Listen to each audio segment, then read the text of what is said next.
Umbandamo, ama-ringworms, i-Tinea capitis, inamagama amaningi le reshi, kodwa ayibangwa ngama-worms, ngisho ibizwa ngokuthiwa ama-ringworms. Asichaze. I-Tinea capitis kusuke kukhona i-infection la kwi-scalp sakho ekhanda phezulu. Right?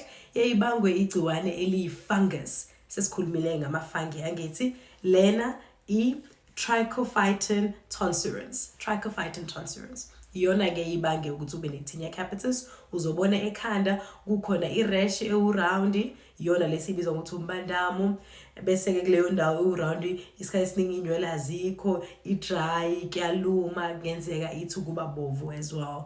Muya kudokotela ozokwazi ukuthi ayihlole ayibone azi ukuthi lena i-Tinea capitis. Bese sikunikeza ke i-medication, uyawuthathela amaphilisi for about 4 kuya ku-6 weeks plus minus. Bese ke iyayiphela emva kwaleso sikhathi.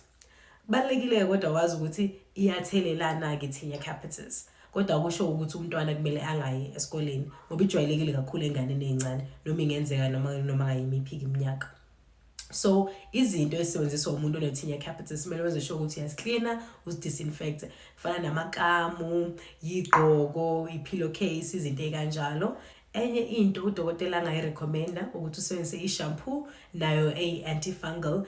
Uzoyibona phakathi kuzobe kubhaliwe ukuthi ine-selenium sulfide neyalwisana ke naleli gciwane le-fungus lena ebanga i-Tinea capitis. Okay, ngethemba ukuthi echazelekayo ngayo. Uma unembuzo uzoyibhala ngenzansi ungakhohlwa ukuthi ungilandele for more health education. Ngizokubona ngelandelayo.